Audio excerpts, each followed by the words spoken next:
Saya tidak peduli siapapun Anda. Anda pernah bermaksiat, Anda pernah berbuat salah, kita manusia yang tidak luput dari dosa. Tapi saya ingin berikan tawaran dari Al-Quranul Karim. Quran surah keempat An-Nisa ayat 100. Posisi paling kiri sebelah bawah.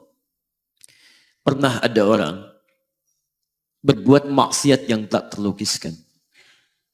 Ada seorang yang pernah bunuh orang. Bunuhnya bukan 1, 2, 100 orang. Tak terlukiskan bilangannya. Kriminalitas tidak perlu diukur karena Anda akan lelah menghitungnya.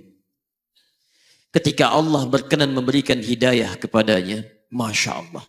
Dan hidayah selalu terbuka pada siapapun sepanjang ia mau mengambilnya sebelum nyawa sampai di kerongkongannya. Tiba-tiba datang ia pada seorang alim dan berkata, saya ingin berubah. Alim ini kemudian menyampaikan pada orang dimaksud, Anda bukan berarti tidak bisa menjadi orang baik. Hanya Anda tinggal di lingkungan yang tidak mendukung Anda jadi baik. Keluarlah dulu dari tempat itu. Pergilah ke majlis ilmu si fulan, tempatnya ada di sana. Datang ke sana, belajarlah, dan Allah akan bimbing Anda berubah dari keburukan menjadi orang yang terbaik. Didengarlah nasihat alim ini, berangkatlah orang dimaksud, menempuh perjalanannya, tiba-tiba Masya Allah, belum sampai ke tujuan di pertengahan jalan, konon disebutkan lebih sejengkal, tiba-tiba maut datang menjemputnya. Thumma yudrikul maut. Apa yang terjadi? Langkahnya dihitung sebagai ibadah. Dalam derapnya dia beristighfar tobat kepada Allah subhanahu wa ta'ala.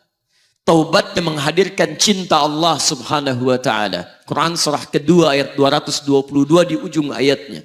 Innallaha yuhibbut tawwabin. Allah mencintai orang-orang taubat.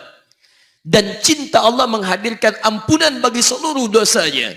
Quran surah ketiga Ali Imran ayat 31. Paling kiri sebelah atas. Qul in kuntum tuhibbunallaha fattabi'uni yuhibbukumullah. Allah cintai orang yang mau taat pada Rasulnya. Lihat ketika Allah mencintai seorang hamba, wa yaghfir lakum dzunubakum. Allah ampuni seluruh dosa-dosanya. Derap langkahnya menghadirkan istighfar, taubatnya menghadirkan cinta Allah menghadirkan seluruh ampunan bagi dosa-dosa yang ia miliki. Maka apa yang terjadi? Di tengah perjalanan maut menjemputnya, thumma yudrikhul maut faqad waqa'a ajruhu 'ala Allah. Dan pahala diberikan kepada orang tadi. Di jalan, maaf, maut datang, taubat diterima, dosa diampuni, dan amalan didapati dengan derap langkahnya. Maka apa yang terjadi? Thumma yudrikhul maut faqad waqa'a ajruhu 'ala Allah. Pahalanya dituliskan oleh Allah, dakhalal jannah, kata Nabi, masuk surga orang ini. Anda bisa bayangkan, pernah bunuh orang 100 orang, mabuk tak terlukiskan, kriminalitas tak perlu dihitung. Ketika dia mau bertobat, datang ke majlis ilmu, Masya Allah, meninggal di tengah jalan, kata Nabi, dakhalal jannah. Bertobat diampuni dosanya, derap langkahnya ada pahalanya, dakhalal jannah. Turun ayat untuk melukiskan tawaran yang sama kepada kita. Wa may yuhajir fi sabilillahi yajid fil ardi muraghaman katsira was'a. Siapapun yang mau berubah kembali pada ketentuan jalan Allah, kalau dia masih punya batas-batas kehidupan, kami akan berikan kelapangan di sisa hidupnya dan kelimpahan-limpahan kenikmatan selama dia hidup. Wa may yakhruj min baitihi muhajiran ilallahi wa rasulih. Namun bila ada di antara mereka baru ingin berhijrah, ingin berubah jadi lebih baik dalam pandangan Allah dan Rasulnya, tiba-tiba thumma yudrikul maut, baru keluar dari tempat dia tinggal, belum sampai ke tempat dia belajar, datang maut menjemputnya. Faqad waqa'a ajruhu 'ala Allah.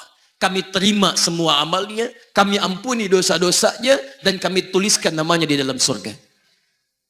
Bila 100 orang saja yang pernah dibunuh oleh orang ini, pernah bunuh 100 orang, mabuk tak terlukiskan, kriminalitas tak terhitung, mau berangkat ke majlis ilmu, tak sampai ke majlisnya, meninggal dia, bisa masuk surga. Masa Anda yang tidak pernah bunuh orang, Ada yang pernah bunuh orang di sini? Boleh angkat tangan? Ada polisi di sini, langsung saya sampaikan insya Allah. Tobat. Anda gak pernah bunuh orang. Anda tidak pernah mabuk. Anda tidak pernah berbuat kriminalitas seperti orang dulu. Salah, wajar. Tapi pintu tobat terbuka untuk kita semua. Masya Allah, bedanya dengan orang tadi belum sampai ke majelis ilmu. Anda sudah hadir di dalamnya, langsung di rumah Allah, diberikan tempat yang terbaik, dan kita akan belajar. Kalau dengan semua ini belum mempermudah Anda ke surga, dengan cara apa lagi Allah mesti mengantarkan Anda ke surga?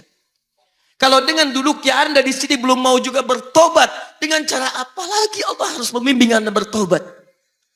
Kalau dengan seperti ini belum juga Anda taat kepada Rasul, dengan cara apa lagi Allah mesti meyakinkan Anda untuk taat kepada Rasulullah SAW? Karena itu teman-teman sekalian, mari kita pelajari ilmunya, dan dengan ilmu itu akan membimbing kita insya Allah kembali kepada Allah sampai mengajak keluarga kita ke surga insya Allah.